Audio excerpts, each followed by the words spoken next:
Abbas Araghchi और उनका जो वफ्द था पाकिस्तान से रवाना होने के लिए बिल्कुल तैयार था। कि अमेरिका की तरफ से ऐलान हुआ, खुद सदर ट्रंप ने किया, ने कहा कि हम 18 घंटे की फ्लाइट लेकर नहीं आएंगे। कि जिस तैयारे में अब्बास अरागची पाकिस्तान आए थे वो तैयारा तो उनके पाकिस्तान होते हुए ही वापस ईरान चला गया। अब ऐसा नहीं लगता कि किसी भी तरह की डायरेक्ट वॉरफेयर में अमेरिका एंगेज करेगा।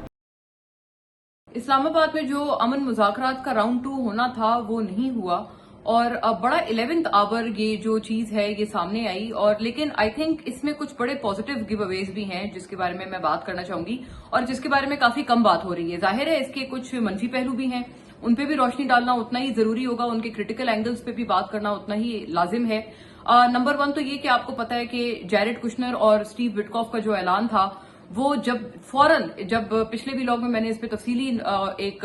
रोशनी डाली थी कि जैसे ही ईरानियन न्यूज एजेंसी ने इस बात की कंफर्मेशन दी कि अब्बास अरागची अपने वफ्द समेत पाकिस्तान आ रहे हैं, फौरी उसके बाद ये खबर आई कि जैरेड कुशनर और स्टीव विटकॉफ यानी कि वाइस प्रेसिडेंट जेडी वैंस के अलावा जो दीगर दो उनके टॉप टीयर के जो लोग थे ट्रंप एडमिनिस्ट्रेशन के, वो पाकिस्तान आ रहे हैं। ये बाकायदा खबर थी और इस हद तक इसकी कंफर्मेशन थी कि बाकायदा तौर पर इंतजार शुरू हो गया था। They were suppose to depart from the US on Saturday और पाकिस्तानी वक्त और टाइम के मुताबिक संडे को उनकी आमद जो है वो मुतवक्के थी। ये सारी कुछ चीजें चल रही थी, लेकिन ऐसे में क्या हुआ, जैसे ही ये ऐलान हुआ ये एक्सपेक्टेशन रखी जा रही थी ट्रंप एडमिनिस्ट्रेशन की तरफ से और अमेरिका की तरफ से कि जो ईरान का वफ्द आया है, अब्बास अरागची का जो वफ्द आया है, वो पाकिस्तान में रुकेगा और they will stay further ahead, Pakistan में उनका मजीद कयाम होगा। खास तौर पर इस खबर के आने के बाद कि जो अमरीकी एडमिनिस्ट्रेशन है और कुशनर और जो विटकॉफ हैं वो आ रहे हैं, तो जैसे ही ये बात अब्बास अरागची को मतलब उनको पता चलेगी उनके वफ्द को, तो वो फैसला करेंगे कि हम मजीद रुकेंगे और उनसे डायरेक्ट या इनडायरेक्ट किसी न किसी तरह की टॉक्स में एंगेज करेंगे। कहानी में ट्विस्ट उस वक्त आया जब अब्बास अरागची अपने वफ्द समेत वो पाकिस्तान से डिपार्ट कर गए और उन्होंने जैरेड कुशनर और स्टीव विटकॉफ की आमद का इंतजार नहीं किया। उनकी न्यूज आने के बाद instead of waiting for them to arrive in Pakistan और and engaging in any kind of direct or indirect talks, ये जो ईरानियन वफ्द था वो मस्कत चला गया। और उस जैसे ही वो रवानगी की उनकी खबरें आई कि अब वो मस्कत जा रहा है और वो अब पाकिस्तान से निकलने लगे हैं,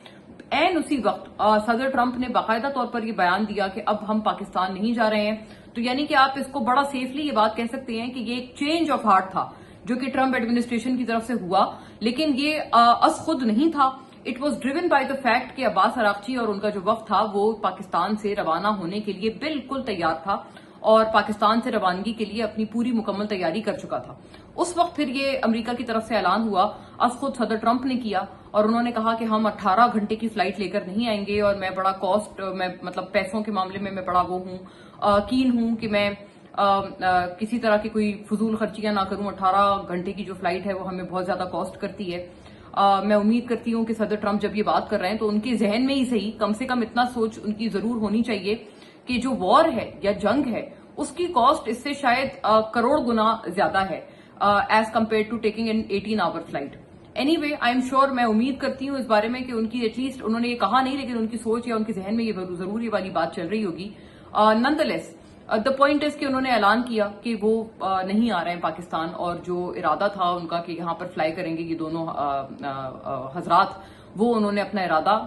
कैंसिल कर दिया। और अब्बास अरागची साहब जो एक अब इस वक्त चीजें नजर आ रही हैं वो ये बड़ी एक इंटरेस्टिंग चीज हुई है कि मैं बिल्कुल ये बात कंफर्म भी कर सकती हूँ मेरे जराइब के मुताबिक, ये बिल्कुल ये वेरीफाइड एक बात है कि जिस तैयारे में अब्बास अरागची पाकिस्तान आए थे वो तैयारा तो उनके पाकिस्तान होते हुए ही वापस ईरान चला गया था। और ऐसा लगता है कि पाकिस्तान गवर्नमेंट का या पाकिस्तान आर्मी का एक एयरक्राफ्ट था जो कि बिल्कुल उसी वक्त जो है वो ओमान गया और ओमान से वापस पाकिस्तान की तरफ भी आया।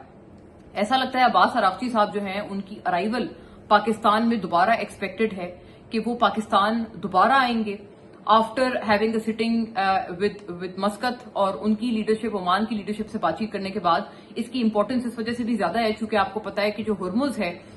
उसका जो कंट्रोल है और वहां पर जो नकलो हरकत है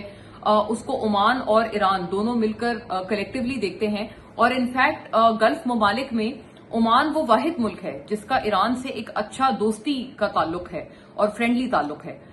تو اسی وجہ سے عمان جو ہے وہ ایران کی قیادت کی طرف سے اور عباس اراغچی کی طرف سے جایا گیا. اس کے بعد آپ کو پتا ہے ان کا ماسکو کا بھی ارادہ ہے کہ وہ ماسکو بھی جائیں گے. روس سے بھی ان کے اچھے تعلقات ہیں اور اس پورے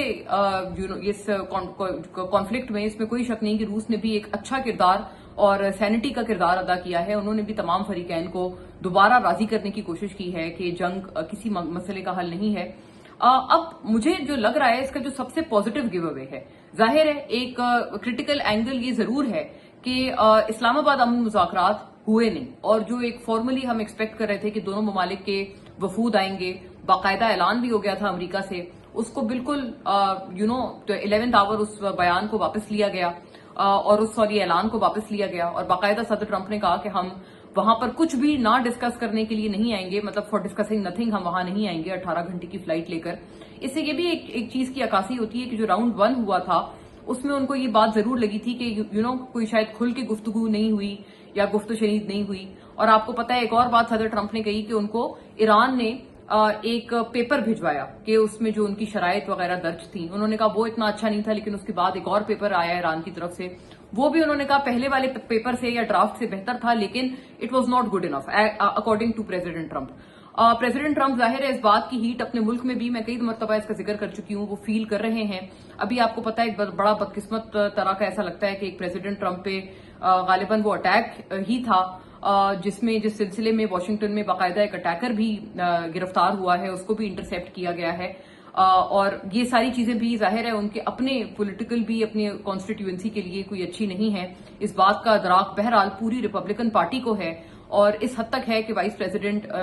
جے ڈی وینس تک کو ہے. بٹ آف کورس یہ جو چیز ہے آئی تھنک اب آنے والے دنوں میں اس کا سب سے پازیٹو گیو اوے میں یہ سمجھتی ہوں کہ یہ ساری جو ایکسرسائز ہوئی ہے گویا یہ کہ کسی طرح کی ڈائریکٹ یا انڈائریکٹ ٹاکس میں تو یو کین سے کہ ہاں امریکہ اور ایران کے درمیان ہوئی ہیں، جو صدر ٹرمپ کو پرچہ گیا، پیپر گیا اور ان کو پھر اس کے بعد ایک دوسرا ڈرافٹ گیا. یہ انڈائریکٹ ٹاکس ضرور تھیں، لیکن ہاں وہ وینیو سیم نہیں تھا جب یہ انڈائریکٹ ٹاکس ہو رہی تھی. پہلے وینیو جو ہے وہ اسلام آباد تھا جب باقاعدہ امن مذاکرات یہاں ہوئے تھے اور جے ڈی وینس آئے تھے، لیکن اس مرتبہ امریکہ جو ہے وہ امریکہ میں ہی تھا، امریکی وفد اور تمام جو وہاں کی لیڈرشپ ہے وہ وہیں پر تھی، while Iran was very much in Pakistan. یہ جو ساری چیز ہے اس کا یہی مطلب ہے کہ انڈائریکٹ ٹاکس ہوئی ہیں. اس سے اتنا ضرور ہوا ہے میرے لیے، اس کا سب سے اہم جو میں آخر میں بات بیان کرنا چاہتی ہوں اس ساری کے، وہ یہ میرے لیے سب سے اہم اس کا کانٹیکسٹ ہے پازیٹو، کہ اب ایسا نہیں لگتا کہ کسی بھی طرح کی ڈائریکٹ وارفیئر میں امریکہ انگیج کرے گا. اور ایران پر جو حملے ہو رہے تھے اور پھر ظاہر ہے ایران کی طرف سے پھر جو ریٹیلیٹری اٹیکس ہو رہے تھے گلف ممالک پر، میں دیکھتی ہوں کہ یہ سلسلہ اب دوبارہ شروع نہیں ہوگا. اور میرے حساب سے یہ اس چیز کا سب سے اہم ایک گیو اوے ہے جو کہ ہمیں فی الحال نظر آ رہا ہے. ہرمز پہ یقیناً جو معاملات ہیں اب ایسا لگتا ہے کہ یہاں پر پیوٹ ہو گئے ہیں. اکنامکلی جب ایران نے ہرمز بند کیا تھا تو اس پہ ایک اس کا بہت منفی اثر پوری اس خطے کی معیشت پر اور آئل مارکیٹ پر آیا. ابھی تک وہ اثر چل رہا ہے، لیکن پھر جب امریکہ نے بھی وہاں پر جب اپنے امریکی بیڑے کھڑے کر دیے اور ان سے رکاوٹیں ڈال دی ہرمز پہ، تو اس پہ ہوا کیا کہ ایران کی بھی طرف یہ جو اکنامک ایک منفی اثر ہے وہ آنے لگا. اور باقاعدہ جب ایرانین شپس کو بھی جو ہے ان کے لیے بھی بندش ہو گئی امریکی بیڑوں کی وجہ سے، اس کی وجہ سے اکانومی کے حوالے سے، اکنامک اعتبار سے Iran has certainly felt the heat. اور یہ یقیناً ایران کے لیے بھی یہ چیز اچھی نہیں ہے جس بات کی ان کو ریئلائزیشن ہے. جو ان کا خرگ آئیلینڈ ہے، انفیکٹ وہاں پر بھی مجھے جو وہاں جتنی میں نے انٹرنیشنل رپورٹس پڑھی ہیں وہ یہی سجیسٹ کرتی ہیں کہ وہاں پر بھی جو سٹوریج کیپیسٹی ہے چونکہ آئل کی وہ لمیٹڈ ہے، اور وہ that energy those resources need to be exported. وہ ایکسپورٹ کرنے کا واحد ذریعہ جو ہے وہ ہرمز تھا ایران کے لیے. اور اب اگر ایران کے لیے بھی یہ بندش آ گئی ہے تو ان کو بھی اس کی اکنامک ہیٹ جو ہے وہ یقیناً فیل ہو رہی ہے. اچھی بات یہ ہے کہ کوئی ڈائریکٹ وارفیئر مجھے نہیں لگتا کہ دوبارہ شروع ہو جائے گا، یہ یقیناً اس کا سب سے مثبت پہلو ہے. لیکن ہاں ابھی بھی جو فائنل معاہدہ ہے، حتمی معاہدہ ہے جس کی ہم لوگ تمام بات کر رہے ہیں اور دیر پا معاہدہ ہے، وہ ابھی بھی ہمیں فرینکلی اسپیکنگ خاصا دور نظر آ رہا ہے.